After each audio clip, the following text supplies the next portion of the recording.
అవకాశాలు సినిమాల్లో అయితే డెఫినెట్గా నాకు 10 years నుంచి చాలా తగ్గాయి. ఇలా వేళ్ళ మీద లెక్క పెట్టచ్చు.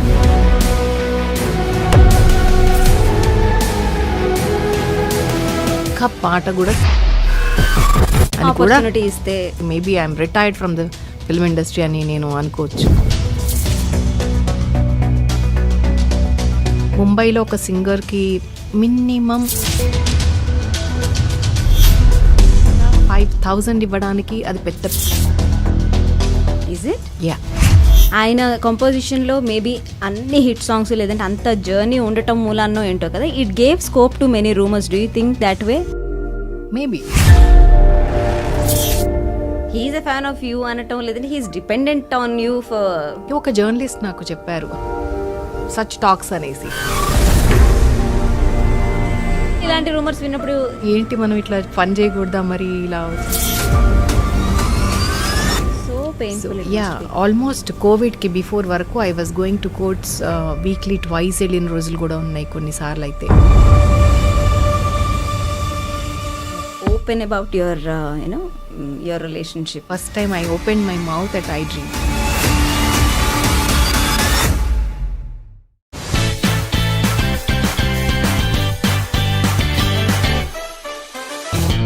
రామ రామ రామ నీలి మేఘశ్యామ రావా రఘుకుల సోమ భద్రాచల శ్రీరామ మా మనసు విరబూసే ప్రతి సుమగానం నీకేలే కరుణించి కురిపించే నీ ప్రతి దీవెన మాకేలే నిరతం పూజించే మాతో దాగుడు మూతలు నీకేలా రెప్పలు మోయక కొలిచామో కన్నుల ఎదుటకు రావేలా Rama Rama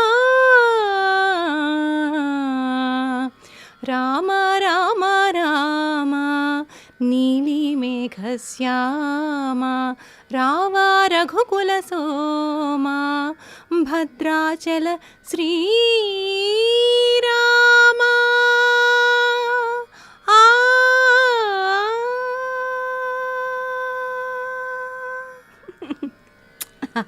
Thank you. Thanks a lot. That was so amazing. So amazing. Very good to start like this. Thank you so And much. ఎందుకు ఇంత మంచి గొంతు సినిమాల్లో ఎక్కువ వినిపించట్లేదు ఇప్పుడు? నాకు అదే డౌట్. నాకు ఎవరిని అడగాలో కూడా అర్థం అవట్లేదు. బికాస్ అందరూ నేను కనపడగానే ఫస్ట్ అడిగే మాట కౌసల్య గారు ఏమైపోయారు, ఎలా ఉన్నారు, అసలు కనిపించట్లేదేంటి, వినిపించట్లేదేంటి అంటారు. నాకు కూడా సడన్గా నేను ఇలా ఏం చెప్పాలో అర్థం కాదు. వాళ్ళు ఎంత అభిమానంతో ఆ మాట అంటారు. బట్ నాకు అదే క్వశ్చన్ యాక్చువల్గా. నాకు అవకాశం ఇవ్వందే నేను వెళ్ళి పాడలేను. సో అవకాశాలు సినిమాల్లో అయితే డెఫినెట్గా నాకు 10 years నుంచి చాలా తగ్గాయి. ఇలా వేళ్ళ మీద లెక్క పెట్టచ్చు. డిక్టేటర్ మూవీ, సో గడిచిని నాయన అండ్ తుపాకీ రాముల్లో నేను ఇక లాస్ట్ పాడింది. తర్వాత నేను అసలు ఒక్క పాట కూడా సినిమాల్లో పాడలేదు. అంటే వై డూ యూ థింక్? అంటే అసెస్ చేసుకుంటాం కదా, ఇది అయ్యుండొచ్చు, ఇది అయ్యుండొచ్చు, ఏదో ఒక కారణం మనకి మనం సమాధానం చెప్పుకోవడానికైనా. అంటే ఫ్రాంక్లీ స్పీకింగ్ చాలామంది సింగర్స్ వచ్చారు తెలుగులో వేళ్ల మీద లెక్క పెట్టే సింగర్స్ ఒకప్పుడు ఉన్నారు. బట్ టెక్నాలజీ కానీ రియాలిటీ షోస్ వల్ల కానీ చాలామంది సింగర్స్ పరిచయం అయ్యారు. యంగ్స్టర్స్లో టాలెంట్ కూడా ఉంది. They are all singing really good. వాళ్ళందరికీ ఆపర్చునిటీస్ వస్తున్నాయి. దానికి that is one good thing for which we have to feel happy. Okay, చాలామంది వచ్చారు సింగర్స్ అని. బట్ ఇంకొక రీజన్ ఏంటి అంటే వాళ్ళు చాలా తక్కువ పేమెంట్స్కి పాడడం అయి ఉండొచ్చు. మీరే ఇంటర్వ్యూ చేసిన చాలా ఇంటర్వ్యూస్లో మాకు పేమెంట్స్ అంత సినిమాల్లో రావు, మేము షోస్ గ్రాప్ చేసుకొని సంపాదిస్తాము, మాకు ఇక్కడ చాలా తక్కువ పేమెంట్, లేకపోతే అసలు ఇవ్వరు, చాలామంది ఇవ్వరు అని చెప్పిన వాళ్ళు కూడా చెప్పారు. కాబట్టి అసెస్ చేసుకోవడం ఏంటంటే మేబీ ఒక సీనియర్ సింగర్నో సీనియరో, నేను ఊరికే అంటే ఏజ్ వైజ్ అంటున్నా, మళ్ళీ ఇక్కడ నన్ను కామెంట్స్లో తిట్టకండి. సీనియర్ సింగరా మీరు సీనియర్ సింగరా అంటే మేబీ ఏజ్ నా మీద ఏజ్ వేసుకొని చెప్తున్నా. అఫ్ కోర్స్ ఏజ్ అనేది అందరికీ ఎవ్రీ ఇయర్ యాడ్ అవుతూ ఉంటుంది, everybody is ageing like. So అది నేను ఎప్పుడు ఇక్కడికి తీసుకున్నాను, అఫ్ కోర్స్ అది వేరే విషయం. సో అలా ఒక ఇన్ని పాటలు పాడిన అమ్మాయిని పిలిచి తక్కువ పేమెంట్ ఇవ్వడము, లేకపోతే పేమెంట్ ఇవ్వకుండా వదిలేయటము, ఎందుకు వచ్చిన గొడవ, మనకి ఇంతమంది ప్లెంటీ ఆఫ్ సింగర్స్ ఉన్నారు యంగ్స్టర్స్, వాళ్ళకి పేరు అవసరం అని కూడా ఆపర్చునిటీ ఇస్తే చక్కగా పాడతారు హ్యాపీగా. అమ్మయ్య నాకు డబ్బులు వద్దు, ఆపర్చునిటీ కావాలి చాలు, నా పేరు స్క్రీన్ మీద చూసుకున్న ఎక్సైట్మెంట్స్ అవన్నీ వాళ్ళకి వస్తాయి. కాబట్టి మేబీ అది కూడా ఒక రీజన్ అనుకుంటున్నా, ఐ డోంట్ నో. అంటే సీనియారిటీ రావటం కూడా ఒక థ్రెట్టేనా? డెఫినెట్లీ. కొత్త నీరు పాత నీరు అనేది అన్ని ఇప్పుడు ఒక హీరోయిన్ని మీరు తీసుకుంటే ఒక 10 years ago చాలా రాకింగ్ హీరోయిన్ని తీసుకుంటే ఈ రోజు తనని ఎక్కడ చూస్తున్నాం మనం? హీరోయిన్స్ అంటే అది అసలు కంప్లీట్ గా వేరు 4 సినిమాలకి అవుట్డేట్ అయిపోతారు. చాలా షార్ట్ స్పాన్ వాళ్ళది. బట్ కమింగ్ టు సింగర్స్, వాళ్ళది కూడా అలాగే అయిపోయిందా ఇప్పుడు? అంటే ఇప్పుడు ఒక చిత్రమ్మని చూసాం, ఒక సునీత గారిని చూసాం.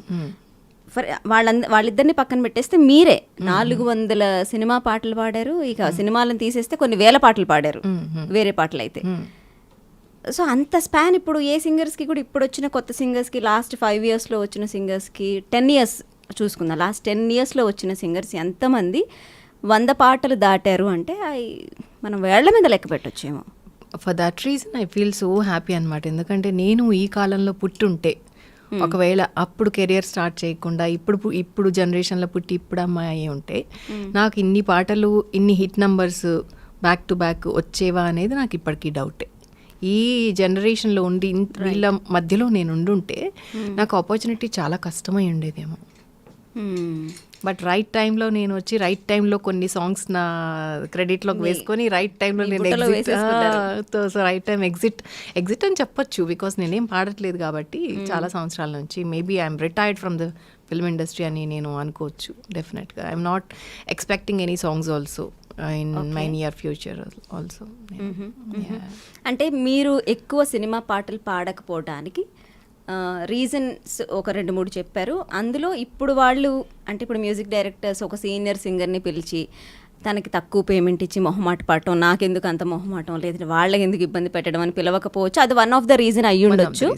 సో కొత్త వాళ్ళని పిలిస్తే వాళ్ళకి ఒక ఆపర్చునిటీ ఇచ్చినట్టు ఉంటుంది అండ్ వాళ్ళు తక్కువకు పాడుతున్నారేమో అంటున్నారు. తక్కువ అంటే అసలు మ్యూజిక్ ఇండస్ట్రీలో ఇట్ ఈస్ నాట్ అంటే సినిమానే ఒక అన్ఆర్గనైజ్డ్ సెక్టర్ కింద చూస్తున్నప్పుడు వాట్ ఈస్ తక్కువ, వాట్ ఈస్ ఎక్కువ? వాట్ ఎవర్ ఇట్ ఈస్, అది ఎంతైనా ఉండొచ్చు.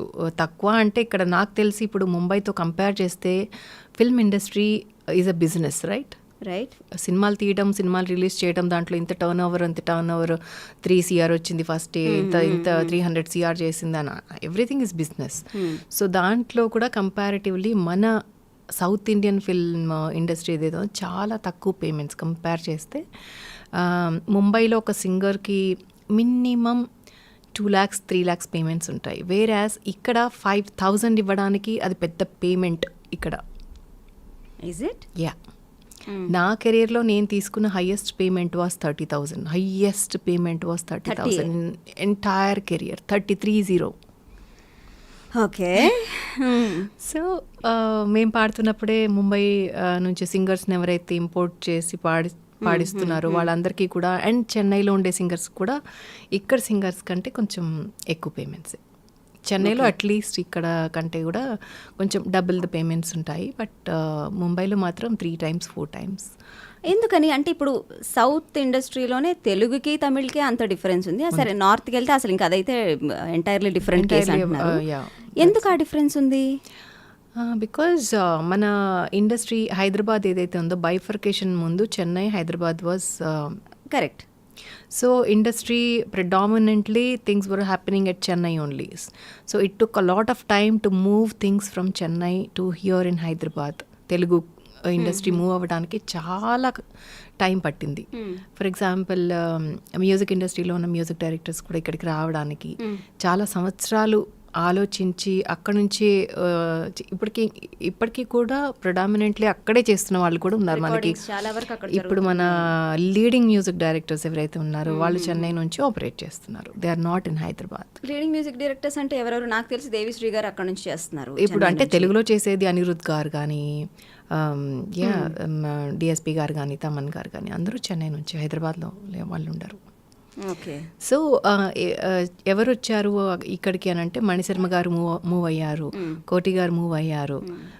సో అప్పట్లో SA Raj Kumar garu was the leading music director. రోజావే చిన్ని రోజావే హిట్ సాంగ్ అప్పట్లో, కానీ ఆయన రాలేదు, ఆయన చెన్నై బేస్డ్. సో అలా చాలా తక్కువ మంది టైం తీసుకొని ఇక్కడ రీలోకేట్ అయ్యారు. సో అక్కడే ఉంది ఇండస్ట్రీ. ఓకే. అంటే వాళ్ళు అక్కడే మ్యూజిక్ డైరెక్టర్స్ చెన్నై నుంచే ఆపరేట్ చేయటం అనేది ఒక తెలుగు సింగర్కి పేమెంట్స్ విషయాన్ని ఎట్లా ఇంపాక్ట్ చేస్తుంది? అలా నేను చెప్పను, అలా ఏం ఇంపాక్ట్ చేయదు. బికాస్ చెన్నైలో ఎందుకు ఎక్కువ ఉంది అనే దానికి నేను ఆన్సర్ చెప్తున్నా, ఎందుకు పేమెంట్స్ ఎక్కువ ఉన్నాయి అనే దానికి ఆన్సర్ చెప్తున్నా. ఎందుకంటే Chennai was the head quarters for Telugu and Tamil films. Basically predominantly అక్కడే అవుతాయి. సో అక్కడ ఇట్ వాస్ ప్రాస్పర్డ్ ఇండస్ట్రీ టోటల్గా, ఫుల్ ఫ్లెడ్జ్డ్గా. బట్ వేరాజ్ హైదరాబాద్లో స్టార్ట్ అయినప్పుడు ఇక్కడ it was taking baby steps. ఇక్కడ రికార్డింగ్స్ ఎస్వి కృష్ణారెడ్డి గారు తీసుకొచ్చారు ఫస్ట్ ఇక్కడ రికార్డింగ్స్ చేయడం. సో మేమందరం అప్పట్లో కోరస్ పాడేవాళ్ళం ఆ సినిమాల్లో. తర్వాత రమణ గోగుల్ గారు చేశారు ఇక్కడ. అలా స్టార్ట్ అయ్యింది ఇక్కడ. అప్పట్లోనే ఎస్ఏ రాజ్ కుమార్ గారు వాళ్ళు చెన్నై నుంచి వచ్చి ఇక్కడ రికార్డింగ్స్ చేసేవాళ్ళు. మేమంతా కళ్ళ ముందు చూసేవాళ్ళం ఎలా మూవ్ అవుతుంది ఇండస్ట్రీ. సో అందులో I was recording solo hummings కానీ, దేవీపుత్రుడులో వచ్చే ఒకలాంటి సౌందర్య బేబీని క్యారీ చేసేటప్పుడు బ్యాక్గ్రౌండ్లో ఒకలాంటి ఓపెరా వాయిస్, అది నాదే అన్నమాట. సో అప్పట్లో క్రెడిట్స్ అన్నీ ఉండవు, అంటే ఇప్పట్లో కూడా లేవు బ్యాక్గ్రౌండ్ స్కోర్కి, కాబట్టి తెలియదు కాబట్టి. So I use to sing those western కానీ ఓపెరా కైండ్ ఆఫ్ అలాంటివి ఏమైనా పాడాలంటే నేనే పాడేదాన్ని. సో మనకి ఇండస్ట్రీ అంటే హీరోలు మిగతా డిపార్ట్మెంట్స్ అన్ని కూడా హైదరాబాద్కి మూవ్ అయినా మ్యూజిక్ ఇండస్ట్రీ అనేది అంత ఫాస్ట్గా మూవ్ అవ్వలేదు. చాలా టైం తీసుకుని స్లోగా మూవ్ ఆన్ అయిందని ఇక్కడికి వచ్చేసింది అనమాట, రీలొకేట్ అయింది. సో వీ సా మణిశర్మ గారు మూవింగ్ హియర్, కోటి గారు మూవింగ్ హియర్, కీరవాణి గారు వాజ్ ఆల్సో ఆయన కూడా ఫాస్ట్గానే మూవ్ అయ్యారు ఇక్కడికి. ఆయన రికార్డింగ్స్లో కూడా మేము కోరస్ పాడేవాళ్ళం. నేను మా సిస్టర్. మీరు చెప్పినట్టు కీరవాణి గారు, కోటి గారు, మణిశర్మ గారు వీళ్ళు చాలా లెజెండ్స్. సో వాళ్ళు మూవ్ అయ్యారు. ఓకే. దాని తర్వాత సెట్ ఆఫ్ లాస్ట్ 20 years నుంచి we have seen a boom of కొత్త మ్యూజిక్ డైరెక్టర్స్ చాలా మంది వచ్చిన్నారు. వాళ్ళందరూ తెలుగు నుంచే హైదరాబాద్ నుంచి ఆపరేట్ చేస్తున్నారు. ఎస్, అంటే ఆర్పి గారు, చక్రి గారు వాళ్ళిద్దరూ ఇక్కడ 2 pillars లాగా హైదరాబాద్లో స్టాండ్ అయ్యారు, హైదరాబాద్ నుంచే వచ్చిన మ్యూజిక్ డైరెక్టర్స్గా. తర్వాత అనూప్ గారు చేశారు, హైదరాబాద్ నుంచే చేశారు. తర్వాత చాలా మంది హైదరాబాద్ లోంచి మ్యూజిక్ డైరెక్టర్స్ చేశారు. సో అలా ప్రాస్పర్ అయిందన్నమాట. అయినా సరే అంటే మనకి ఇంతమంది మ్యూజిక్ డైరెక్టర్స్ ఇక్కడ తెలుగు నేల నుంచి చేస్తున్నా సరే మన సింగర్స్ పేమెంట్స్లో ఎందుకు ఆ హైక్ రాలేదు? ఎందుకంటే అసలు ఇక్కడ ఇండస్ట్రీనే వస్తే చాలు అని అనుకుంటాం మనం. అప్పుడు ఏదో ఒకటి స్టార్ట్ అవ్వాలి ఇక్కడ వర్క్స్. సో ఏదైనా స్టార్ట్ అయినప్పుడు ఏది కూడా అంత డిమాండ్ అంత ఉండదు కదా, ఏమంటారు సప్లై అండ్ డిమాండ్ లాగా అలా ఇక్కడ. ఎందుకంటే అవకాశాలు లేకుండా చాలా మంది ప్లెంటీ సింగర్స్ అప్పటికే ఉన్నారు. సో వాళ్ళకి అవకాశాలు కావాలి. సో బడ్జెట్స్ కూడా ఇక్కడ తయారయ్యే వాటికి బడ్జెట్స్ అంత లేవు. Chennai was the main head quarters కాబట్టి ఇక్కడ అంతా స్ట్రగుల్ అయ్యేవాళ్ళు. ఎలా అయినా సినిమా చేయాలి, ఎలా అయినా సినిమా బయటికి రావాలి. పూరి జగన్నాథ్ గారు అప్పుడే స్టార్ట్ అయ్యారు చేయడం. సో నాకు తెలిసి పూరి జగన్నాథ్ గారు కూడా చాలా లో బడ్జెట్లోనే చేశారు ఫస్ట్ టూ మూవీస్ కానీ. సో అందరూ లో బడ్జెట్ నుంచే స్టార్ట్ అయ్యారు అప్పటి నుంచి. సో ఎవరి దగ్గర అంత బడ్జెట్స్ ఉండుండవు అప్పట్లో నాకు తెలిసి. సో స్టార్టప్లో ఎవరికైనా తక్కువ పేమెంట్స్ ఉంటాయి. కాకపోతే ఏంటంటే స్టార్టప్లో ఉన్నది తర్వాత ప్రాస్పర్ అయినా కూడా అది ఎక్కువ నంబర్స్ పెరగలేదు, అది అలానే ఉండిపోయింది. I have few friends in singers. వాళ్ళతో మాట్లాడినప్పుడు చెప్తా ఉంటారు ఏంటంటే బేసిక్గా ఒక మ్యూజిక్ డైరెక్టర్ ఒక ప్రొడ్యూసర్తో మాట్లాడుకున్నప్పుడు ఇంత బడ్జెట్ అని ఇచ్చేస్తారు, he will give to the entire musicians who ever it is. True, very true. తీసుకుంటారంటే 1 లక్ష తీసుకున్నారంటే ఎవరెవరికి ఎంత ఇవ్వాలి అనేది ఆయన చేతిలోనే ఉంటుంది. ఎగ్జాక్ట్లీ. సో మనకి ఇవ్వరు, అసలు మనకు ఆపర్చునిటీ ఇచ్చిందే ఎక్కువలాగా వాళ్ళు. But not everybody, like few. నేను విన్నది కొంతమంది అలా ఉన్నారు, కొంతమంది చాలా ప్రాంప్ట్గా.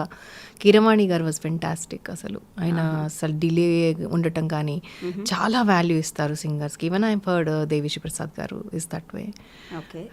కీరవాణి గారికి నేను ఎగ్జాంపుల్, నేను పాడాను వల్లంకి పిట్ట వాజ్ ద హిట్ సాంగ్, వెంగమాంబాలో పాడాను. తర్వాత రమ్యకృష్ణ గారి పాట, రమ్యకృష్ణ గారి సినిమా ఒకటి పాడాను. బట్ ఆయన చాలా ప్రాంప్ట్ అసలు. కీరవాణి ఇంకా బయట వాళ్ళకంటే ఇంకా కొంచెం ఎక్కువ వేసైనా ఇమ్మీడియట్గా పంపించేస్తారనమాట. సింగర్స్కి వాల్యూ ఇవ్వడం అంటే కీరవాణి గారి తర్వాత ఎవరైనా. ఓకే. అంటే ఇప్పుడు మీరు చూస్తే బాహుబలిలో కూడా చాలా యంగ్స్టర్స్ని, కొత్త వాళ్ళని, అంత పెద్ద ప్రాజెక్ట్కి అవును, ఎవరు అంత వాల్యూ ఇచ్చి అంత యంగ్స్టర్స్ని స్టార్టప్లో ఉన్న వాళ్ళని తీసుకొని నిజంగా గ్రేట్ ఆయన. అంత ఎంకరేజ్మెంట్. ప్రాంప్ట్గా ఇస్తారు అంటే హౌ, అంటే ప్రాంప్ట్గా ఇవ్వటం అంటే ఏంటి, అసలు ప్రాంప్ట్గా ఇవ్వకపోవడం లేదంటే అసలు ఇవ్వకపోవడం అంటే ఏంటి? ప్రాంప్ట్గా ఇవ్వడం అంటే అదొక లైక్ సాంగ్ పాడగానే అదొక ఈవెంట్ లాగా పెట్టుకొని ఇమ్మీడియట్గా క్లియర్ చేసేయడం, మంచి పేమెంట్ ఇవ్వడము, వచ్చిందా లేదా అని కూడా చెక్ చేయడము. ఇది అది ఒక ట్రీట్మెంట్, ఒక సింగర్కి ఒక ట్రీట్మెంట్ అనేది ఆయన ఫెంటాస్టిక్ అసలు. అంటే ఆఫ్ కోర్స్ అంటే డిప్లొమాటిక్గా నేను అడిగినా సరే మీరు చెప్పలేరు కొన్ని answers. So Keeravani garu he's very prompt in payments అంటున్నారు. హూ ఈజ్ నాట్ అంటే మైండ్లో ఒక 10 పేర్లు తిరిగినాయా మీకు? హూ ఈజ్ నాట్ అంటే నాకంటే ఇప్పుడు జనరేషన్ బాగా చెప్పగలుగుతారు, ఒకవేళ చెప్పగలిగితే. I don't think so it's relevant now because I'm almost retired. No, you don't say that you are retired. Of course. Balasubrahmanyam గారు ఏమిటి లాస్ట్ మినిట్ దాకా పాడాలనే ఉంటుంది. బట్ ఒక విషయం ఏంటంటే సినిమా ఇండస్ట్రీ తోటే పాటలు ఆగిపోవు. ఇప్పుడు ఓటీటీస్ కానీ చాలా ఎక్స్పాండ్ అయింది, ఆపర్చునిటీస్ కానీ ప్లాట్ఫామ్స్ కానీ. యూట్యూబ్ ఒకటి ఉంది, యూట్యూబ్లో ఒరిజినల్ సాంగ్స్ పెట్టుకోవచ్చు వీడియో పర్పస్లో. అండ్ స్పాటిఫై, ఐట్యూన్స్లో కూడా మన సాంగ్స్ రిలీజ్ చేసుకోవచ్చు.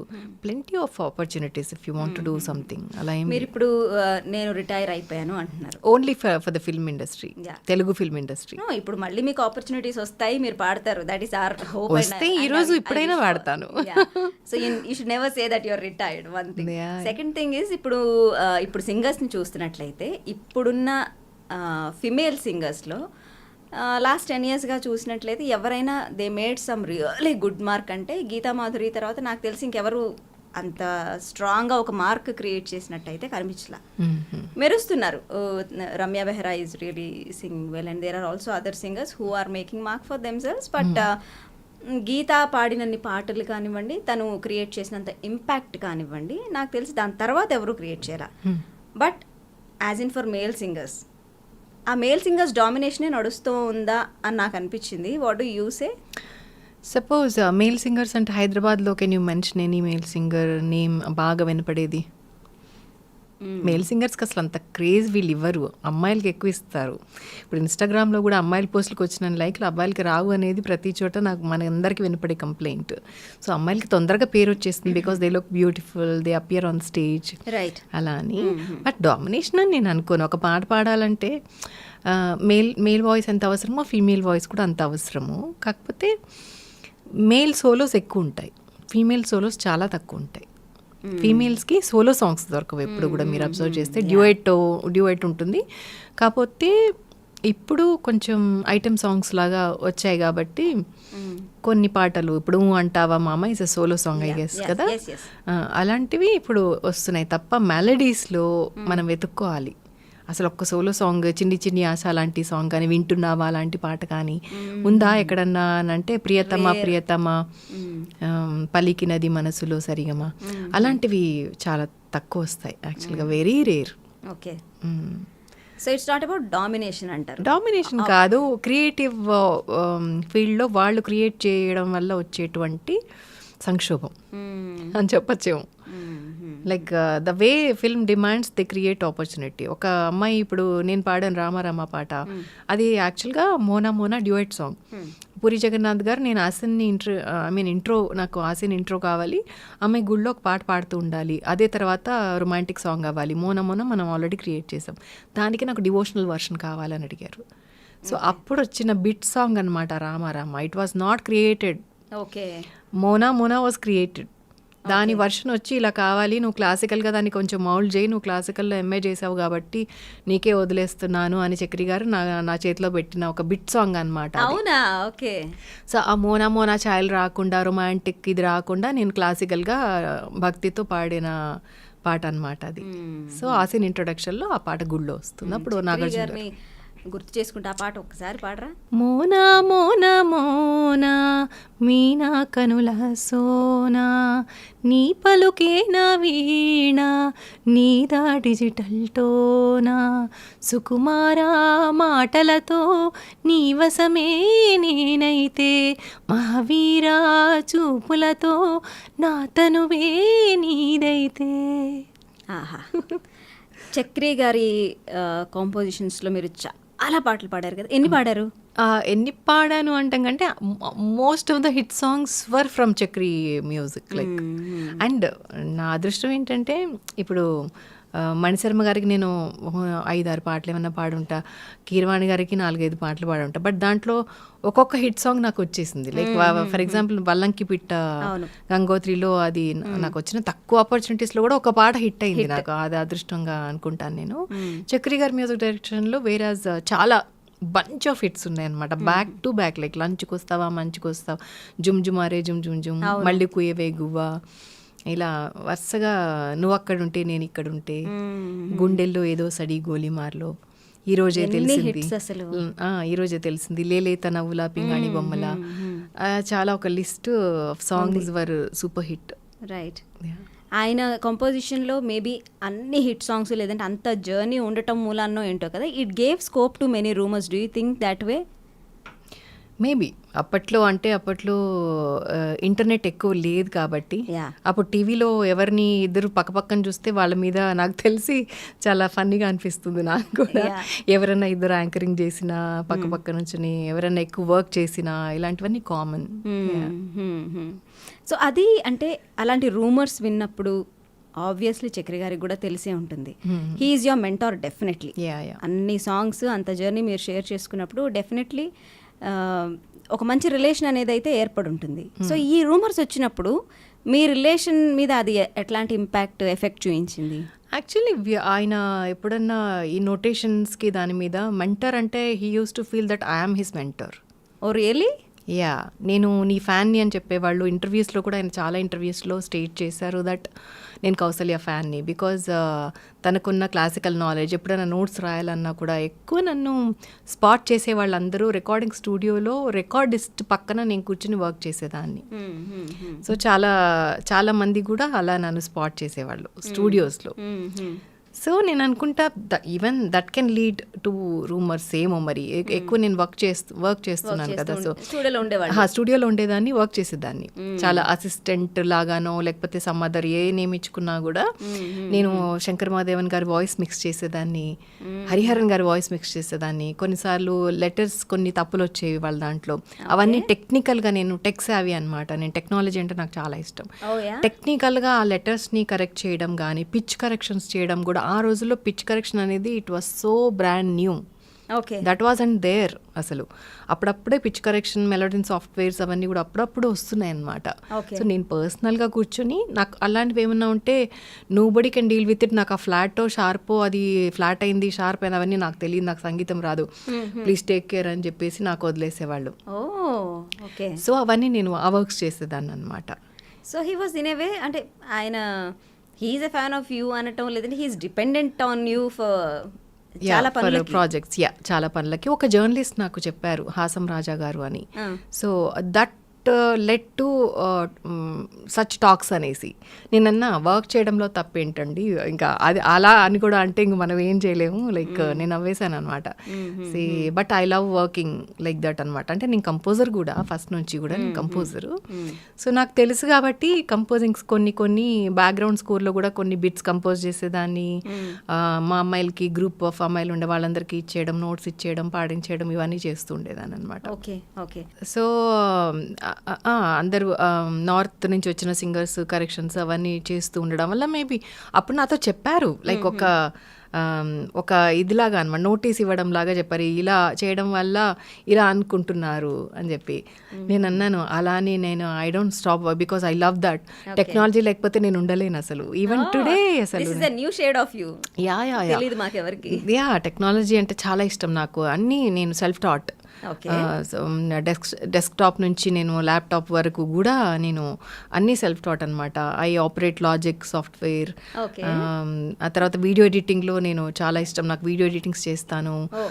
వ్లాగర్ నేను. తర్వాత నేను నా పాట నేనే ఎడిట్ చేసుకుని ఐఫోన్తో షూట్ చేసి ఐఫోన్లోనే ఎడిట్ చేసి ఒక మ్యూజిక్ వీడియో రిలీజ్ చేశాను. స్నేహమా అని టైటిల్, హిందీలో మాహియా అని. 2 songs కూడా నా యూట్యూబ్ ఛానల్లో ఉన్నాయి. అవి నేనే ఎడిట్ చేసుకున్నా పర్సనల్గా. ఓకే. సో అలా టెక్నాలజీ నాకు అప్పటి నుంచి కూడా ఇష్టం. అప్పట్లో నేను కీప్యాడ్ ఫోన్స్ వచ్చేవి, చిన్న చిన్న ఫోన్స్, నోకియా ఫోన్స్. ఆ దాంట్లో కూడా నేను నా సాంగ్స్ రారమ్మని నేను కంపోజ్ చేసి హాసం రాజా గారు అడిగితే ఆయనకి పంపించి బ్లూటూత్లో వాళ్ళు అది రింగ్ టోన్గా పెట్టుకోవడం అలాంటివి చాలా చేసేవాళ్ళం. నేను వల్లంకి పిట్ట చేస్తే నాకు ట్యూన్ చేస్తే కీరవాణి గారు ఆయన ఫోన్లోకి బ్లూటూత్లోకి నాకు ఇవ్వు నాకు పంపించు అని చెప్పేసి తీసుకున్నారనమాట. అలా రింగ్ టోన్లో పెట్టుకోవడానికి అనమాట. సో అలా ఏ టెక్నాలజీ కొత్తది వచ్చినా కూడా నేను ఎక్స్ప్లోర్ చేస్తాను దాన్ని. చాలా ఇష్టం నాకు. So I was on tech side, స్టూడియోస్లో కూర్చునేదాన్ని. బట్ రూమర్స్ వస్తాయి అని అంటే we should not stop working, because అలాంటివి మనల్ని ఆపకూడదు యాక్చువల్గా. సో ఇంకొక ఇంటర్వ్యూలో కూడా నేను విన్నాను, చక్రి గారిని ఇదే మాట అడిగారు. బట్ ఎందుకు తనని మీరు ఎక్కువ పాడిచ్చారు అనేసి. నా పాటలన్నీ ఎక్కడో ఉంటాయి. ఫర్ ఎగ్జాంపుల్ నిన్నే పాట హై పిచ్లో ఉంటాయి. సో హైదరాబాద్లో హై పిచ్ పాడగలిగే అమ్మాయి ఒక్కటే. సో మేము వేరే వాళ్ళని పిక్ చేసుకొని కూడా అది ఫెయిల్ అయ్యి కూడా మళ్ళీ అమ్మాయికి ఫోన్ చేసిన రోజులు కూడా ఉన్నాయి. సో ఇప్పుడు ఎవరన్నా ఒక అమ్మాయికి ఆపర్చునిటీస్ రావు, కష్టం, టాలెంట్ లేదు అన్నప్పుడు వాళ్ళు ఇంకా వేరే త్రోవలు ఏమన్నా చూసుకుంటారేమో, కానీ ఈ అమ్మాయికి ఏం అవసరం అండి, ఆ అమ్మాయి షీఈస్ వెరీ టాలెంటెడ్, తను పాడడమే మా ప్రాజెక్ట్కి మేము చాలా ప్లస్గా భావించి నాకు ప్లస్ అనుకుంటున్నాను అమ్మాయి పాట అన్నట్టుగా చెప్పారనమాట. ఇట్ వాస్ లైక్ అసలు అమేజింగ్గా అనిపించి నాకు చాలా ఫోన్స్ వచ్చాయి అనమాట. అప్పుడు ఏంటి ఇంత ఇదిగా, నా రిలేటివ్స్ కూడా ఫోన్ చేశారనమాట, ఏంటి ఇంత అడ్మైరింగ్గా ఆ వాయిస్, నీ వాయిస్ అంటే అంత ఇష్టం అంటే. బయట ఎన్నోసార్లు చెప్పారు, ఇంటర్వ్యూలో ఇది ఫస్ట్ టైం చెప్పడం. బట్ నాకు మీ ఫ్యాన్ ఇక్కడ నా ముందే అంటారనమాట పాడేటప్పుడు కూడా. ఎవరన్నా ఫెయిల్ అయిపోయి వెళ్ళిపోయినప్పుడు మళ్ళీ నేను వచ్చినప్పుడు కూడా అంటారనమాట, ఎంతైనా కౌసల్యే. కానీ ఇలాంటి రూమర్స్ విన్నప్పుడు జట్కే అనిపించింది, వాట్ ఈస్ దిస్ అన్నట్టు ఫస్ట్లో అనిపించింది. బట్ కొంచెం ఏంటి మనం ఇట్లా ఫన్ చేయకూడదా మరి ఇలా వచ్చినప్పుడు ఏంటి అనే ఒక ఆలోచన వస్తుంది ఎవరికైనా ఒకళ్ళకి.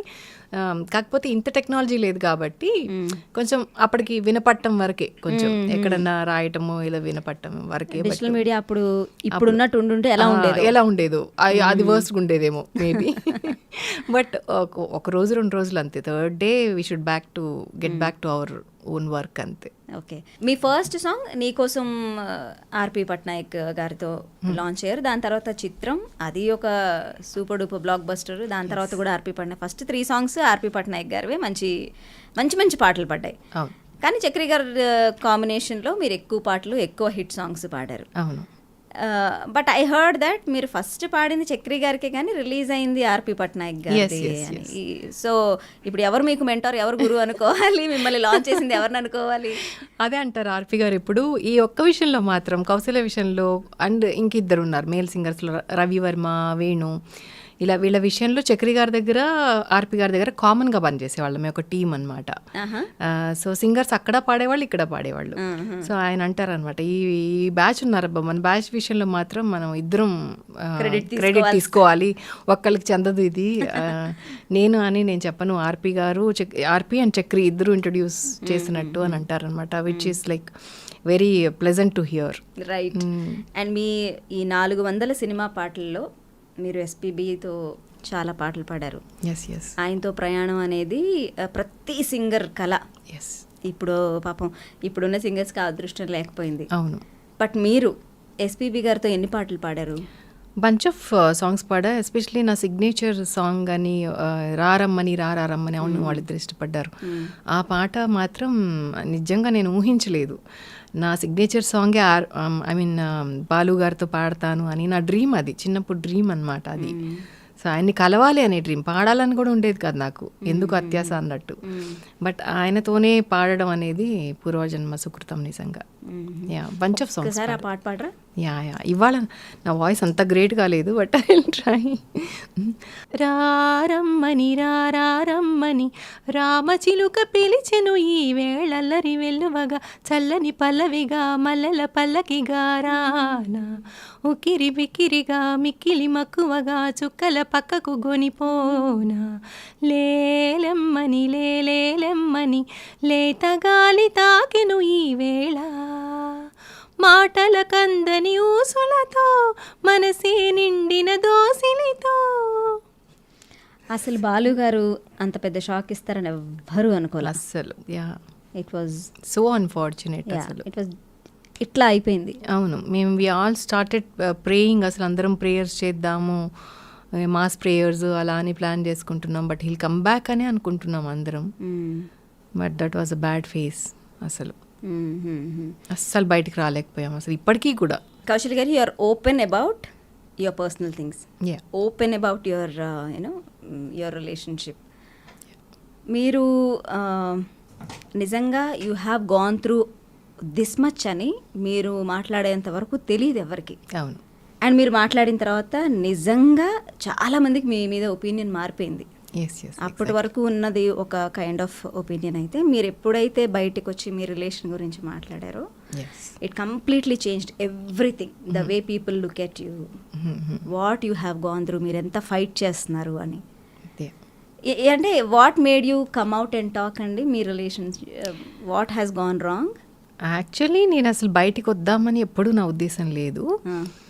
ఒక్కసారి మాత్రం ఎప్పుడు కూడా పోలీస్ స్టేషన్లో కానీ ఎక్కడన్నా ఫైలు చేసినా కూడా ఎప్పుడు ఒక నోట్ పెట్టేదాన్ని వాళ్ళకి, కొంచెం క్రైమ్ స్టోరీస్కి ఇవ్వకండి, బయటికి రానివ్వకండి, మీకే ఇది మీడియాకే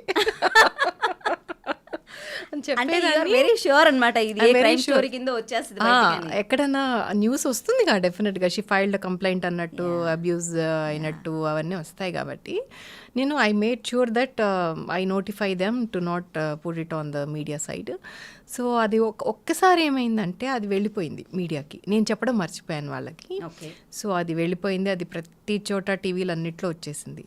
తర్వాత ఇంకా అందరికీ తెలిసినప్పుడు ఇంకా అడిగారు. ఐ డ్రీమ్ నుంచే ఫస్ట్ ఇంటర్వ్యూ ఇచ్చింది కూడా నేను, ఇంకెక్కడ ఇవ్వలేదు. First time I open my mouth at I dream. So అప్పుడు కూడా నాకు ఏంటంటే మాట్లాడడం వల్ల నీలాంటి చాలామంది అమ్మాయిలు ఏదైతే ఫేస్ చేస్తున్నారో కొంచెం అంటే వాళ్ళకి గైడెన్స్ ఇచ్చినట్టు ఇన్స్పైరింగ్గాను ఉంటుంది, చాలా వాళ్ళకి అందరికీ చాలా హెల్ప్ అవుతుంది, మోటివేట్ చేసినట్టు ఉంటుంది, నిజంగా చాలా హెల్ప్ అవుతుంది. మోరల్ సపోర్ట్ కూడా లేని అమ్మాయిలు ఏం చేయాలో అర్థం కాకుండా ఉంటారు ఇలాంటి సిచ్యువేషన్లో.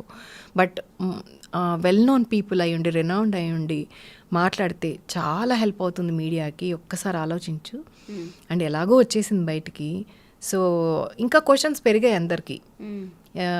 అంటే ఇప్పుడు నేను ఇంకా నోరు ఇప్పలేదు అంటే ఇంకా వేరే అనుకుంటారు ఇంకా. సో ఎలాగో న్యూస్ వచ్చేసింది, సో నేను ఐఎమ్ ఆన్సరబుల్ ఏంటి ఎందుకు అయింది అనేది. ఎందుకంటే నేను ఇష్టపడే వాళ్ళు, నన్ను ఇష్టపడే వాళ్ళు కూడా చాలా మంది ఉంటారు బయట.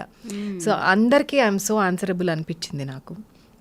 Then one day I came for the interview and అక్కడ నేను అన్ని ఓపెన్గా మాట్లాడడం జరిగింది. How I'm dealing with it అనేది people should know. Open up అయిన తర్వాత, మాట్లాడిన తర్వాత నిజంగానే చాలా వైపుల నుంచి ఒక పాజిటివ్ సపోర్ట్ వచ్చింది. మీరు ఎప్పుడైతే ఈ ఏమంటారు మీ రిలేషన్ గురించి హౌ యూ, అంటే ఆ జర్నీ ఎంత పెయిన్ఫుల్గా ఉండింది, ఎలా బ్రేక్ చేసుకున్నారు, ఇవన్నీ మాట్లాడారు. ఒక సంవత్సరం 2 సంవత్సరాల పాటు అదొక హాట్ టాపిక్గా నడిచింది. దాని తర్వాత we have seen a completely transformed Kausalya. అంతకుముందు చూసిన కౌశల్యకి దాని తర్వాత చూసిన కౌశల్యకి చాలా మార్పు వచ్చింది మీలో, మీ స్టైల్లో, మీరు బయటకు వచ్చి బోల్డ్గా మాట్లాడే విధానంలో, your social media presence, everything change అయిపోయింది. ఎందుకు అలా? అంటే మీ పర్సనాలిటీని మీరు ఎట్లా మౌల్డ్ చేసుకున్నారు? అంటే మీరు ఇంటెన్షనల్గా చేశారా? Nothing as intentional. యాక్చువల్లీ నేను I went with the flow. Okay. అంటే నేను మీకు అలా కనిపించానేమో కానీ నాకు ఇప్పటికీ కూడా కొన్ని కన్సర్న్స్, కొంచెం భయం, కొంచెం బెరుకు ఉంటూనే ఉంటాయి నాకు ఎప్పుడు. అంటే నాకు ఏంటంటే సిట్యుయేషన్ అలా ఫోర్స్ చేయబట్టి నేను అలా అన్నోయింగ్లీ అలా వెళ్ళాను అంతే. అంటే దాన్ని ఫేస్ చేస్తూ ఐ రోమ్డ్ అరౌండ్ కోర్ట్స్కి వెళ్ళేదాన్ని, పొద్దున్నే బాక్స్ పెట్టుకొని మంచినీళ్ళ బాటిల్ పట్టుకొని ఇలా అంతా కట్టేసుకొని మళ్ళీ ఎక్కడ గుర్తుపడతారో ఎక్కడ మీడియా ఉంటుందో అని ఇంకో గేట్ నుంచి వెళ్ళి లోపల కూర్చొని అవర్స్ టుగెదర్ ఆ జనాల మధ్యలో అసలు ఇక్కడ ఒకళ్ళు ఉంటే ఇక్కడ మీద ఉంటారు అక్కడ అందరూ. అంత క్రౌడ్ ఉంటుంది అక్కడ ఎప్పుడు కూడా కోర్ట్స్లో. So painful. ఆల్మోస్ట్ కోవిడ్కి బిఫోర్ వరకు I was going to courts weekly twice వెళ్ళిన రోజులు కూడా ఉన్నాయి కొన్నిసార్లు. అయితే ఫాస్ట్ అప్ చేయండి ప్రొసీజర్స్ అన్నప్పుడు వీక్లీ ట్వైస్ కూడా. సో అవన్నీ తిరిగి అయితే ఏంటంటే because of my son I could like stand, అంటే విత్ ఇన్ స్టాండ్ నాలో నేను ఇట్లా స్టాండ్ అయ్యాను అంటే only because of my son and my family. మా చెల్లెలు మా తమ్ముడు అనమాట. 1 year గ్యాప్తోనే మేము అందరు ఫ్రెండ్స్ లాగా ఉంటాం, ముగ్గురు సిబ్లింగ్స్ కూడా. So most of the times నా సిస్టర్ నాకంటే 1 year చిన్నగానే నాకంటే చాలా పెద్దదానిలాగా ఎప్పుడు చిన్నప్పటి నుంచి లీడ్ తీసుకుంటుంది తనే. ప్రతి ఇవన్నీ హ్యాపెనింగ్ అప్పుడు కూడా ప్రతిదీ నేను అమ్మతో చెల్లెలతో ఫస్ట్ ఫోన్ అక్కడికే వెళ్ళేదన్నమాట. సో ఇలా అవుతోంది ఇంట్లో, ఇలా అవుతున్నాయి, చాలా కష్టంగా ఉంది, ఇలా నేను వెళ్ళిపోయింది వాళ్ళ ఇంటికి ఫస్ట్ బట్టలు తీసుకొని బాబుని తీసుకుని వెళ్ళిపోయి తల దాచుకోవడానికి, సిట్యుయేషన్ నుంచి పారిపోవడం. వెళ్ళిపోయే పరిస్థితి ఎప్పుడు వచ్చింది, ఎందుకు వచ్చింది? 2012లో వచ్చింది. Because everybody knows the reason. I don't want to talk about it like మళ్ళీ again. So the reason was second marriage, అక్కడ ఇల్లీగల్ మ్యారేజ్. సో వెళ్ళిపోయినప్పుడు తను గైడ్ తీసుకుంది. తనేంటంటే నిన్ను నువ్వు మర్చిపోయినప్పుడు ఒక సిబ్లింగ్ వచ్చి ఏమనుకుంటున్నావు నువ్వు, you are such a personality that everybody look up to, you have such talent, నీకేం తక్కువ అంటే మీకున్న శక్తిని తను గుర్తు చేయాలి. అలా గుర్తు చేసేది. నేను చాలా బెంబేలు పడిపోయేదాన్ని. పిల్లవాడు ఉన్నాడు చేతిలో ఎలా అన్నట్టు ఉండేదాన్ని ఎప్పుడు చూసినా. బట్ తను చాలా స్టేబుల్ అనమాట. అంటే అఫ్ కోర్స్ ప్రాబ్లంలో లేని వాళ్ళకి మాట్లాడడానికి ధైర్యం ఉంటుంది, ఒక బాగా గైడ్ చేయగలుగుతారు, క్లారిటీ ఉంటుంది, ఎలా చెప్పాలి వీళ్ళకి అనేది. బట్ తను షీ వాజ్ ఫెంటాస్టిక్. అసలు ఇప్పుడు కూడా even today she is fantastic. నాకు మోర్ దన్ అ ఫ్రెండ్ అనమాట మా చెల్లి. తను సుధా, తను కూడా ప్లే బ్యాక్ సింగర్. ఇద్దరు వీడియోస్ చూస్తూ ఉంటాను.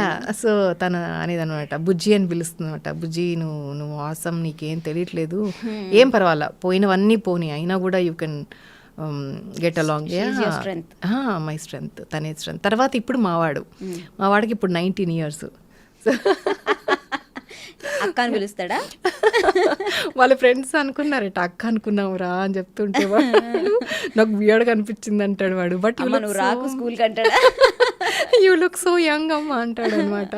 సో వాడు ఎప్పుడైతే టీనేజ్కి వచ్చి తర్వాత ఒక్కొక్క 1 year అర్థం చేసుకుంటూ వచ్చాడు, అమ్మా you have gone through such అని వాడి కన్సర్న్ నాకు ఎప్పుడైతే చూపిస్తాడో ఒక మదర్కి, మోర్ దెన్ ఎనఫ్. మనం ఫేస్ చేసింది ఒకటి చాలు పో, అర్థం చేసుకుంటోంది నా ఫ్యామిలీ అన్న ఆనందం ఏదైతే ఉంటుందో అది మనకి అన్నీ మొత్తం ఎరాజ్ చేసేస్తుంది అనమాట. పాతవన్నీ అసలు నాకు సంబంధం లేదు. So now I'm very good. మీ అబ్బాయి ఎప్పుడు అంటే అన్ని దగ్గరుండి చూసుంటాడు, మీరు ఏం పడ్డారో, ఎన్ని నిద్రలేని రాత్రుడు గడుపుంటారో, ఎంత ఏడ్చుంటారో, ఇవన్నీ తను చూసుంటాడు. అట్ ద సేమ్ టైం వాళ్ళ నాన్నగారిని కూడా చూసుంటాడు, ఆయన ఎలా ట్రీట్ చేశారు ఏంటిదని. ఆ జర్నీలో తనకి ఎప్పుడు మిమ్మల్ని అనలేదంటే నీది కూడా కొంచెం తప్పు ఉందమ్మా అని ఎప్పుడు అన్న సిచ్యువేషన్ ఎప్పుడు రాలేదా? నెవ్వర్ అసలు. నన్ను ఇంకా అడ్మైర్ చేయడం స్టార్ట్ చేశాడు ఈ మధ్య. అంటే నీలాగా అంత స్టేబుల్గా, అంటే ఇన్ని జరుగుతున్నా కూడా ఏదో పరిగెత్తి ఇంకొక తప్పు చేయడము, లేకపోతే నాకు ఇన్ని కష్టాలు వచ్చాయని ఇంకొకటి చేయడము, ఇంకొక అలవాట్లు చేసుకోవడము, ఇంకొక సర్కిల్లోకి వెళ్ళిపోవడము, అలాంటి బ్లండర్స్ అవుతాయి యూజువల్గా. కానీ ఎలా అమ్మా నువ్వు ఇలా అంటే ఈ రోజుకి నువ్వు ఒకే చోటు ఉన్నావు అప్పటి నుంచి ఇప్పటికీ కూడా, నీకు రిగ్రెట్స్ లేవు, నువ్వు ఒక బ్లండర్ చేశాను ఆ టైంలో అని ఎప్పుడు రిగ్రెట్ అవ్వాలా? అంటే మేము ఫ్యామిలీలో మాట్లాడుకునేటప్పుడు కూడా అన్ని డిస్కస్ చేసుకునేటప్పుడు వీళ్ళు అన్నోయింగ్లీ వింటూ ఉంటారు ఏం జరిగింది అనేది. ఎవ్రీ ఫేజ్ అనేది వాళ్ళకి తెలియకుండా ఉండదు. సో అంటాడనమాట, అన్ని ఎక్కడ చూసినా కూడా ఒక్కటి కూడా నీకు అసలు వేలెత్తి చూపించడానికి కూడా ఉండదు, నీకు కూడా ఏం రిగ్రెట్స్ లేవు, బట్ ఇంత నీట్గా ఎలా మెయింటైన్ చేసుకున్నావమ్మా, దట్ ఈస్ సో సర్ప్రైజింగ్ అని అంటాడనమాట. అంటే ఇంకా మెచ్యూర్ అవుతారు వాళ్ళు, ఇంకా జస్ట్ 19 year old. కానీ మీకు భయమే లేదా ఈ రిలేషన్ బ్రేక్ అయ్యేటప్పుడు? ఎదుగుతున్న కొడుకు, స్టేబుల్ ఇన్కమ్ లేకపోవటం, ఇవన్నీ కూడా ఒక కైండ్ ఆఫ్ ఇన్సెక్యూరిటీ, ఎంత భయం ఆ ఫేజ్ అంతా అసలు ఎట్లా ఉండేదండి? అమ్మో, నాకు అసలు రేపేంటి అనేది తెలియదు. నేను రెంట్ పే చేయాల్సి వస్తే ఎంత పే చేయగలుగుతాను, అసలు ఎంత అఫోర్డ్ చేయగలుగుతాను, నాకు ఎంత ఇన్కమ్ వస్తుంది నెలకి. అక్కడ చూస్తే పాటలు లేవు. సినిమాలో పాటలు అనేది వెరీ మచ్ ఏమంటారు దాన్ని, ఆ ఇన్కమ్ అనేది it's not secured. Like every month ఇంత వస్తుందనే సెక్యూరిటీ లేదు మనకి అక్కడ. అప్పటికే తగ్గిపోయాయి నాకు. కాకపోతే అప్పటికి షోస్ ఉన్నాయి నాకు. 2012, 13 తానా, 14, 15 అప్పుడు ఎవ్రీ ఇయర్ కూడా వన్స్ నేను యూఎస్లో షోస్కి వెళ్ళి ఒక స్టాండర్డ్ అమౌంట్ పట్టుకుని వచ్చాను. ఓకే. కాబట్టి నాకు అంత కంగారే లేదు. అంటే అక్కడికి వెళ్ళి షోస్ చేసుకొస్తే డాలర్స్ కన్వర్షన్ కదా, సో కొంచెం బాగానే ఒక 2-3 ఇయర్స్కి, ఒక 1 ఇయర్లో ఒకసారి వెళ్ళొచ్చామంటే ఆ 1 ఇయర్కి పర్లేదు, మనం సర్వైవ్ అవుతామని గ్యారంటీ ఉంది. సో అందుకని కొంచెం నాకు అంత బెంబేలు ఎత్తలేదు అనమాట. తర్వాత మళ్ళీ డౌన్ అయింది. 2015 నుంచి మళ్ళీ యూఎస్ షోలు కూడా నేను ఎక్కువ వెళ్ళలేదు. కోవిడ్ వచ్చిన తర్వాత మొత్తం జీరో అయింది. ఒక ఆన్లైన్లో 2 సార్లు ఏమో ఈవెంట్స్ చేసాం యూఎస్ వాళ్ళకి, అంతే. సో అప్పుడు కూడా తగ్గింది. కాకపోతే online classes were going on, Covid కాబట్టి. సో అప్పటి నుంచి స్టేబుల్గా ఉంది. It was not bad, not good also. Right. నా సర్వైవల్కి ఓకేలా ఉందన్నమాట. అందుకే నేను ఎప్పుడన్నా ఆల్బమ్ సాంగ్స్ అని అంటున్నాను, నేను ఎందుకు పెట్టలేకపోతున్నాను వాటి మీద, నేను ఇన్వెస్ట్ చేయలేకపోతున్నానంటే దిస్ ఇస్ ద రీజన్. ఎందుకంటే నా కొడుకు చదువులకి ఎంత పెట్టాలో తెలియదు. ఇప్పటికే I'm staying at rented house, rent rent కట్టాలి, వాడివి చూసుకోవాలి, ఎక్కడ ఏమవుతుందో తెలియదు. ఎప్పటికప్పుడు ప్రిపేర్డ్గా ఉన్నట్టు ఉండాలి. తర్వాత మన మీద మనం ఎంత పెట్టుకోవచ్చు, మనం ఎంత లావిష్గా ఉండాలి. ఇప్పటికీ నా శాంట్రో కారే వాడుతున్నా నేను. This is the time I need to change it. డెఫినెట్గా దాని రిజిస్ట్రేషన్ కూడా ఇప్పటికి 20 years అయింది. సో అలాంటి కొన్ని మస్ట్ ఉంటాయి మనకి. కారు సెక్యూరిటీ, కార్ అనేది వెరీ మచ్ ఎసెన్షియల్ మనకి. సో అలాంటి ఖర్చులు కూడా వస్తూ ఉంటాయి. సో అందుకని గబుక్కుని నా కోసం ఖర్చు పెట్టుకోవాలంటే చాలాసార్లు ఆలోచిస్తా. చాలా వాడు అదే అంటాడు, ఏంటమ్మా అంత సాక్రిఫైస్ చేస్తావు లైఫ్లో, ఎలా ఉండగలుగుతావు ఇలా అని అంటాడు అనమాట. నేనన్నా నీకు అలా అనిపించిందంటే అదొక వావ్ మూమెంట్ అనిపిస్తుందంటే you will learn something from me, that's enough for me అని అంటాను. ఆలోచన రావటమే మెచ్యూరిటీ. రైట్. మెచ్యూరిటీ అంటే what is the lowest moment in your life అండి? Lowest point? I lost my own property, apartment. అది నా lowest point. అది మీరు తీసుకున్న నా హార్డ్ అండ్ యా నేను అడ్వాన్స్ ఇచ్చిన ఎవిడెన్స్ కూడా పెట్టాను కోర్టులో. కానీ తర్వాత మనం ఎక్కువ అప్పట్లో చేతితో ఇచ్చేవాళ్ళం డబ్బులు. అప్పట్లో ఆన్లైన్ ట్రాన్సాక్షన్స్ అంతా లేవు. So we couldn't prove. డబ్బులు తేవడం, అడ్వాన్స్ ఒకటే పెట్టాం, 3.5 lakhs అడ్వాన్స్ ఒకటి వెళ్ళింది దానికి, అంతే. తర్వాత పెట్టాం. కానీ దానివల్ల నాకు ఇప్పుడు ఆ ప్రాపర్టీ, నేను సేమ్ ప్రాపర్టీ కొనాలంటే నాకు 2 CR మినిమం అవుతుంది. కానీ డైరెక్ట్ చేసిన అమౌంట్, నాకు ఇవ్వమని చెప్పిన అమౌంట్ 10 lakhs. సో ఇండియాలో మనం ఎక్కువ ఎక్స్పెక్ట్ చేయలేము. ఇండియాలోనే లా మిస్యూజ్. మీ పేరు మీద రిజిస్టర్ అయ్యలేదా? అయిందని నేను అనుకున్నాను. నేను డాక్యుమెంట్స్ చెక్ చేయలేదు ఎప్పుడు, అది నా తప్పే. అంత అన్ఎడ్యుకేటెడ్గా అనే కంటే అవతల వ్యక్తి మీద ఎగ్జాక్ట్లీ నమ్మాను, ఓవర్గా నమ్మాను అనమాట. సో అంత మోసం ఉండకపోవచ్చులే అన్నట్టు. సో అదే నాకు ప్రాణం మీదకి వచ్చిందనమాట.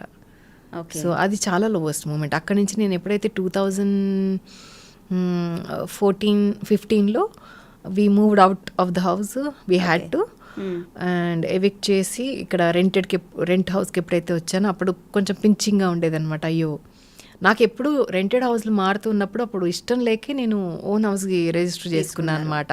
ఈ షిఫ్టింగ్లు ఉండకూడదు లైఫ్లో, ఈ కంఫర్ట్ అనేది నాకు కంపల్సరీ కావాలి అని చెప్పి I was so keen on it. So Santro car కొన్నప్పుడు అండ్ ఇల్లు 2 చేసుకున్నాను ఫస్ట్. దాంట్లో నా కారు ఒక్కటే మిగిలింది, నాకు ఇల్లు కాస్త వెళ్ళిపోయింది. సో ఇప్పుడు మళ్ళీ నేను రెంటెడ్ హౌస్కి మళ్ళీ బ్యాక్ టు పెవిలియన్ లాగా మళ్ళీ మొదటి మూమెంట్కి వచ్చినప్పటికీ నాకు కొంచెం అది పించింగ్ పెయిన్ లాగా ఉండేదన్నమాట. అయ్యో నా ఇల్లు అన్నట్టు ఉండేది. నిజంగానే పెయిన్ఫుల్, వెరీ పెయిన్ఫుల్. కష్టార్జితంతో తెచ్చుకున్నది. అందులో మనం లేడీస్ కదా, మనం ఇంట్లో మనకి డైనింగ్ సెట్స్ అను, ఇంట్లో ఇవనో అవనో పాట్స్ అను అన్నీ అరేంజ్ చేసేసుకుని, సో అదొకటి చాలా విమెన్కి అన్ని ఎవ్రీథింగ్ ఈజ్ అంటే తనే దగ్గరుండి అన్ని చేసుకుంటుంది కాబట్టి ఇంకా అటాచ్మెంట్ ఎక్కువ ఉంటుంది. అటాచ్మెంట్ ఉంటుంది. యా అండ్ మా వాడికి కూడా చాలా అటాచ్మెంట్ ఉండేది ఆ ఇంటితోటి. వాడు కూడా చాలా సఫర్ అయ్యాడు తర్వాత ఆ ఇంటి గురించి. తర్వాత నేను ఎక్కడ బాధపడతానో నాకు అసలు ఆ ఇల్లు ఇష్టం లేదు, నాకు వద్దు అసలు దాని గురించి మాట్లాడవాకంటూ స్టార్ట్ చేసాడు. మనకి ఎవరి మీదైనా కోపం వస్తే వాళ్ళ ఫోటో ఇచ్చి క్రాస్ చేయండి రా గట్టిగా అని ఒక సినిమాలో కూడా వచ్చిందండి. అలా క్రాస్ చేయమంటే మీరు ఎవరి మొహాన్ని క్రాస్ చేస్తారు? Same person. నేను మా అబ్బాయికి చెప్తాను, ఎవరినన్నా ఒక్కళ్ళని నేను క్షమించలేని ఒక పర్సన్ ఈ ఎర్త్ మీద ఎవరినన్నా మెన్షన్ చేయమంటే ఎవరు అంటే that is the person I can never forgive. I can never ever forgive in my life. Maybe అక్కడ వాళ్ళు ఫర్గివ్ చేసినా కూడా ఒకవేళ అలాంటిది ఏమైనా జరిగినా కూడా I can never accept and I can never forgive. Because అది నమ్మకం అనేది పోతుంది కదా, ఆ మూమెంట్ అనేది. అంటే అది వదిలేసినా కూడా దాని కాన్సిక్వెన్సెస్ నేను చాలా ఫేస్ చేశాను. దాని కాన్సిక్వెన్సెస్ ఒక అమ్మాయిగా కోర్ట్స్కి వెళ్ళడం, పోలీస్ స్టేషన్కి వెళ్ళటం, అక్కడ ఎవరెవరో తగలటం, పిచ్చి మాటలు మాట్లాడడం, ఆడవాళ్ళు సహాయం చేసేటట్టు రావటం మన దగ్గరికి, వాళ్ళు కూడా ఏం పిచ్చి ఏరియాల్లోకి లాగుదామని అంటే ఫ్రెండ్షిప్ పేరుతోటి పిచ్చి పనులు చేయాలని చూడడం, అలాంటివి కూడా నేను చాలా చూశాను. ఇది ఆ కోర్ట్ ప్రెమిసెస్లో, కోర్ట్ ప్రెమిసెస్ అని చెప్పను, అక్కడి నుంచి మేబీ కోర్ట్ ప్రెమిసెస్లోనే మన దగ్గర పరిచయం చేసుకుంటారు. ప్రిమైసెస్ అదే అయి ఉండొచ్చు, కానీ బయట మన నెంబర్స్ తీసుకున్న దగ్గర నుంచి ఇంకా మనకి హెడేక్స్ క్రియేట్ అవుతాయి అనమాట. వాళ్ళు ఎలాంటి వాళ్ళో మనకి తెలియదు. అక్కడ మనం అమాయకంగా నెంబర్ ఇచ్చేస్తాం, అమ్మో వీళ్ళు ఎవరైనా మంచి అడ్వకేట్ని చెప్తారేమో అంటే. హెల్ప్లెస్నెస్ అనేది ఎలాంటి వాటికి దారి తీస్తుంది అని అంటే అన్నెసరీ హెడేక్స్ దగ్గర మనల్ని నిలబెడుతుంది. దాని నుంచి కాపాడుకోవడం అనేది మనకి టాస్క్ అయిపోతుంది అక్కడ. మనం బతకాలి, మనం సంపాదించుకోవాలి, అది వేరే. కానీ ఇవి తప్పించుకోవడం అనేది ఉందే, అది ఎంత హెడేక్ అంటే, అవి తప్పించుకోవాలంటే మనం చాలా తెలివైన వాళ్ళు అయి ఉండాలి. అది లేనిదే నాకు లేనిదే అది. I was so dumb in so many situations. నేను ఏదో అంటారు స్ట్రాంగ్, చాలా పర్సనాలిటీ, చాలా మోటివేట్ చేస్తున్నాను కానీ బట్ ఐ డోంట్ నో కొన్ని వీటిలో ఇలా అంటే వాళ్ళని నేను పసిగట్టలేను. నిజంగా అయ్యో పాపం ఫ్రెండ్షిప్కి మాట్లాడుతున్నారు అనుకుంటా, అదొక్కటి నేను కనిపెట్టలేను వాళ్ళని. ఓకే, నేను ఎందుకంటే ఎక్కువ ఓవర్గా పాజిటివ్ చూస్తానన్నమాట అన్నిట్లో. సో నాకు తెలియదు అది. తర్వాత నా ఫ్రెండ్స్ చెప్పారు, వాళ్ళని చూస్తేనే తెలుస్తో, నీకు అర్థం అవ్వలేదా? అర్థమైతే ఎందుకు మాట్లాడదు.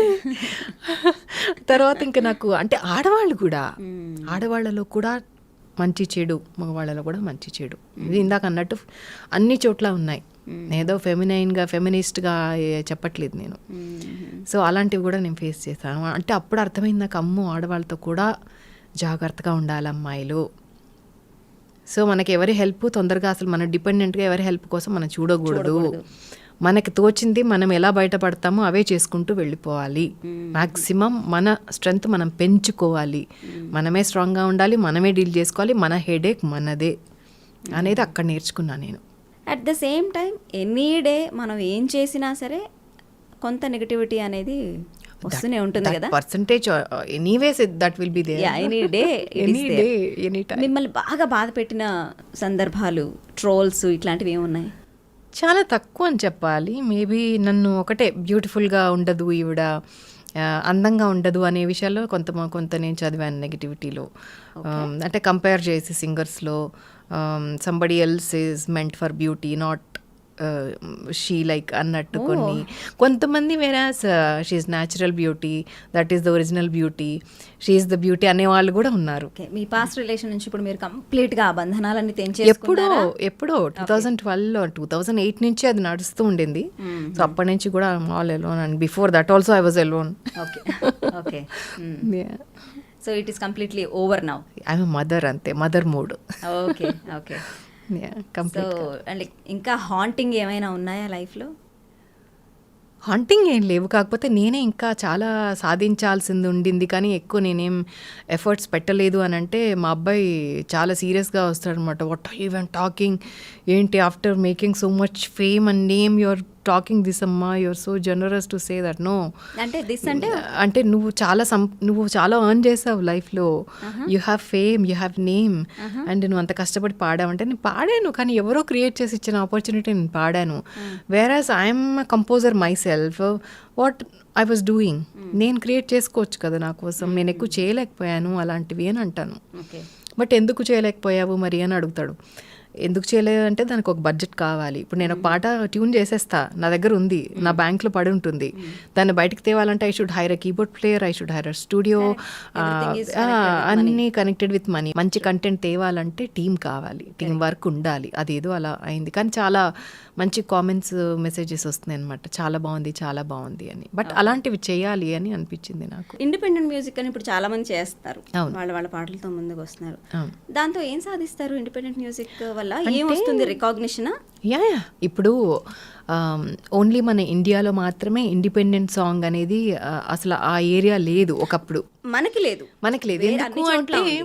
ఎందుకంటే 80s లో కూడా ఒక ఫల్గుని పథక్ కానివ్వండి, లక్కీ అలీ కానివ్వండి, అసలు independent music was ruling then. ఇప్పుడు ఏమైంది అసలు? ఉంది ఇప్పుడు, ఎందుకంటే రాహుల్ సిప్లీగంజ్ వచ్చిందే ఇండిపెండెంట్ యూట్యూబ్ సాంగ్స్ తో కదా. అండ్ ఈవెన్ మంగ్లీ ఈరోజు టుడే మంగ్లీ తను షైన్ అవుతుంది అంటే only because of her YouTube channel కదా. తర్వాత ఫిల్మ్స్ లో ఆపర్చునిటీస్ ఇచ్చారు. సో ఆర్టిస్ట్ హిట్ అవ్వాలనుకుంటే దేర్ ఆర్ ప్లాట్ఫామ్స్. అందుకే ఒరిజినల్ మ్యూజిక్ ఎప్పుడు కూడా ఒక ప్లాట్ఫామే అందరికీ కూడా. వై నాట్ అందులో హిట్ అయిన వాళ్ళు చాలా మంది ఉన్నారు. అంటే ఆ సాంగ్ అంటే మేబీ డిపెండ్స్, అంటే అంత తొందరగా రాదు, వ్యూస్ అనేవి తొందరగా రావు. ఇప్పుడు నా పాట సినిమా పాటలకు వచ్చిన వ్యూస్ నేను ఇప్పుడు ఇండిపెండెంట్ సాంగ్ పెడితే దాంట్లో చాలా స్లోగా వెళ్తాయి అవి, ఎందుకో తెలీదు. బట్ మన వాళ్ళకి ఇంకా తెలియదు కదా మేము కూడా ఇలాంటివి చేస్తాము అనేది. మేబీ టైం పడుతూ ఉండొచ్చు, బట్ చేయాలనుకుంటే ఇప్పుడు ఆడియోస్ స్పాటిఫైలో వెళ్తున్నాయి, సో బయటకైతే వస్తున్నాయి పాటలు. ఓన్లీ ఆడియో కూడా మనం రిలీజ్ చేసుకోవచ్చు without video. So that is one good thing. So independent music is all about showing your own talents, which కూడా ఒక ప్లాట్ఫామ్. అది చేస్తూ ఉంటే ఇప్పుడు ఒక యూట్యూబర్ కి చాలా బడ్జెట్స్ కావాలి. అది నేను అనేది ఏంటంటే ఖర్చు పెట్టి వీడియో తీసే ఒక ప్రొడ్యూసర్ కావాలి దానికి. So even including me, everybody look up to a producer who can like at least spend on video. At least audio మేము స్పెండ్ చేసుకున్నా కూడా మేము ఆడియోకి కూడా తక్కువేం అవ్వదు, చాలా అవుతుంది. 2 lakhs వరకు ఒక సాంగ్కి ఖర్చు పెట్టాల్సి ఉంటుంది. సో అది అట్లీస్ట్ మేము ఖర్చు పెట్టినా అప్పటికే మా పని అయిపోతుంది. అమ్మా మనం ఖర్చు పెట్టేసాం అయిపోయింది. ఎవరన్నా వీడియోకి క్రౌడ్ ఫండింగ్ కానీ ఏదైనా ఫండింగ్ కానీ ఉంటే బాగా రిచ్గా వస్తుంది పాట. రిచ్గా వచ్చినప్పుడు వ్యూస్ వస్తాయి, మనం సరిగా చేయనప్పుడు వ్యూస్ కూడా రావు, అప్పుడు చేసి కూడా ఉపయోగం ఉండదు, అప్పుడు సాంగ్ కూడా హిట్ అవ్వదు. అంటే వీడియో అంత డిమాండ్ ఉంది ఇప్పుడు, వీడియో కరెక్ట్గా చేస్తేనే ఆ ఆడియో కూడా హిట్ అవుతుంది. So it is all package అన్నమాట ఆడియో వీడియో అనేది. సో అది ఇక్కడ problem. So marketing one self is also very important కదా. అంటే మనం ఇప్పుడు ఎస్పెషలీ అంటే మాకు ఆల్రెడీ సినిమా ప్రొఫైల్ కాంట్రిబ్యూట్ చేసింది. What if the person who is starting from the scratch, new కమర్స్కి వాళ్ళకి ఆర్టిస్ట్ ప్రొఫైల్ మెయింటైన్ చేసుకోవాలంటే ఫస్ట్ నుంచి కష్టపడాలి వాళ్ళు. ఒక క్వశ్చన్ అడుగుతాను ఇప్పుడు మిమ్మల్ని, అస్సలు నో అఫెన్స్ ఎట్ ఆల్ అండి. Okay, you are a single parent, ఇప్పుడు ఎక్కువ ఆపర్చునిటీస్ లేవు. What is the main source of income to ఫ్యామిలీని ముందుకు సర్వైవ్ అవ్వడానికి? Yeah, this is a very good question.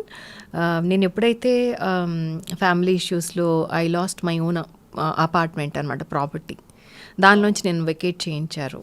So అది నా పేరు మీద కాకుండా వాళ్ళ పేరు మీదకి ఎలా వెళ్ళిపోయిందో నాకు ఈ రోజుకి తెలీదు. నాకు అసలు ఫైనాన్షియల్ మ్యాటర్స్లో నాకు అసలు అప్పుడు లేదు ఇప్పుడు లేదు నాలెడ్జ్ నాకు. So I lost whatever I have earned, hard earning money అంతా కూడా పోగొట్టుకున్నాను. సో తర్వాత అప్పుడు నాకు ఇదే క్వశ్చన్ వచ్చింది, ఎలా బాబున్నాడు, ఎలా ఇప్పుడు ఓన్ హౌస్ కూడా లేదు అంటే I need to pay rents, ఆ రెంట్ కూడా నాకు రావాలి ఎలా అని చెప్పి నేను ఆన్లైన్ మ్యూజిక్ అకాడమీ స్టార్ట్ చేశాను. కౌసల్య మ్యూజిక్ అకాడమీ నా పేరే పెట్టుకున్నాను, సో దట్ ఈజీగా అందరికీ తెలియడానికి. కౌసల్య మ్యూజిక్ అకాడమీ ఫస్ట్లో మాదాపూర్లో రన్ చేశాను. కోవిడ్ తర్వాత ఇంకా రెంట్స్ వేస్ట్ అవుతున్నాయి అని చెప్పి అప్పటికప్పుడు వెకేట్ చేసేసాం.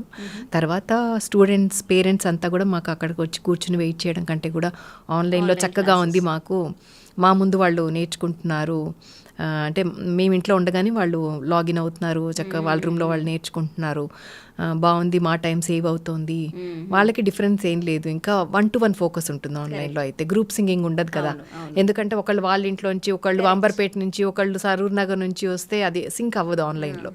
సో ఒకళ్ళ తర్వాత ఒకళ్ళని అటెండ్ చేస్తాం. సో ఇది బాగుంది మాకు అంటే అలానే ఆన్లైన్లో రన్ చేస్తున్నాం అనమాట. సో దాంట్లో ఓవర్సీస్ స్టూడెంట్స్ కూడా ఉన్నారు.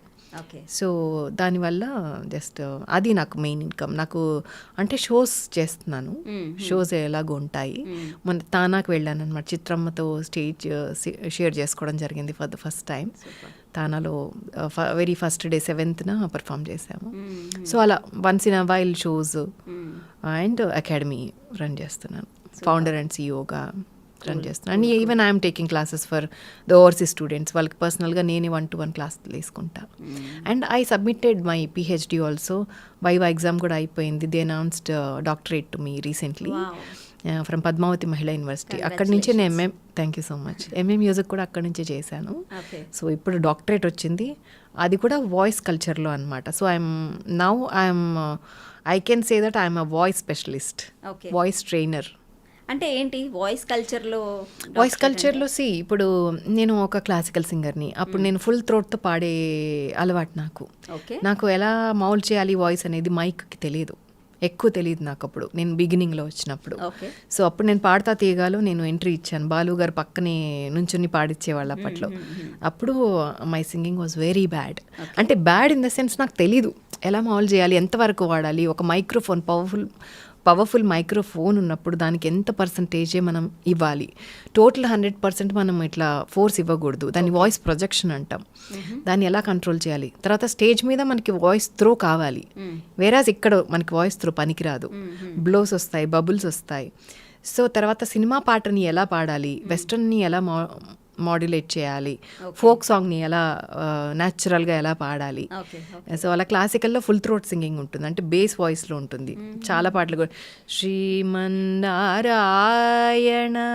అలా ఉంటుంది వాయిస్.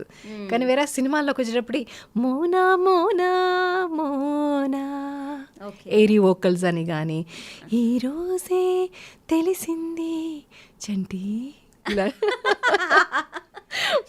ఇలాంటి డైలాగ్స్ కానీ, ఇలా ఆ బోల్డ్నెస్ కానీ, ఆ పట్టుకోవడం కానీ, సెటిల్నెస్ కానీ, రొమాంటిక్గా పాడడం కానీ, అవన్నీ వాయిస్ మాడ్యులేషన్స్ అనమాట. Dynamics, voice dynamics, voice technicalities అని అంటాం అనమాట. సో అలాగే వెస్టర్న్ పాడుతున్నప్పుడు ఒకలాంటి విబ్రాటో వస్తుందండి. మిల మిల మిల మెరిసిన కనులకు ఎందుకు అసలెందుకు ఈ కలవరములే, ఏ విబ్రాటోస్, దోస్ విబ్రాటోస్ మనం అడాప్ట్ చేసుకున్నాం వెస్ట్రన్ మ్యూజిక్ నుంచి. సో అవన్నీ కూడా ఎంత విబ్రాటో ఇవ్వచ్చు. లతా మంగేష్కర్ అమ్మ వాయిస్లో కూడా విబ్రాటోస్ ఉంటాయి. బాహుమే చలే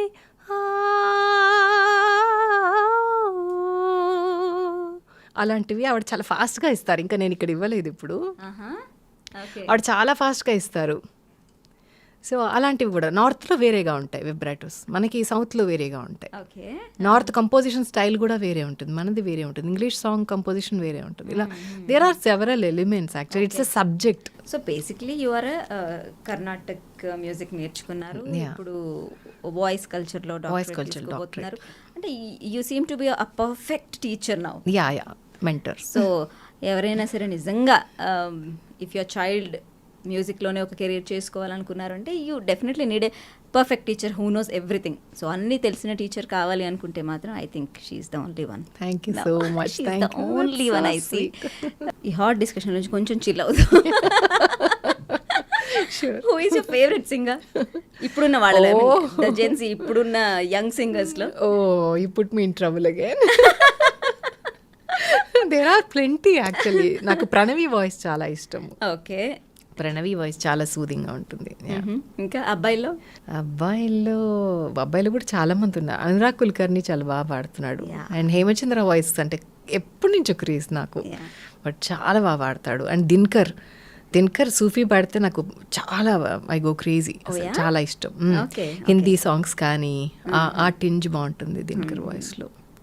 అండ్ కేసీ కూడా, కేసీ చాలా ట్రెడిషనల్ ఈ touch, native touch, Telugu touch ఉంటుంది. దీపు కూడా ఇంక ఇట్లా పెరుగుతూనే ఉంటుంది. అదే మొత్తం అదే 1 2 3 వరుసగా ఉన్న సింగర్స్ అందరి పేర్లు చెప్పండి. ఒక్కొక్కళ్ళలో ఒక్కొక్కటి బాగుంటుంది, ఒక్కొక్కళ్ళలో ఒక టింజ్ బాగుంటుంది. Thank you so much. My pleasure for coming in to the studio and opening up about everything. And you are not retired. Okay, I take my word back. Yeah, you're not at all I'm ready to sing actually. నాకు opportunity వస్తే డెఫినెట్గా పాడతా. And other than films I keep doing some of other songs project అలా చేస్తూనే ఉంటాను. I try to do. Yeah, it was fantastic talking to you. Thank you so I much. look forward for many independent music songs, and also you will come back in movies. Sure. We are looking back. Thanks looking for that. your words. So sweet of you. Thank you so Thank you much so for much, your Kaushali words. garu. Thank you.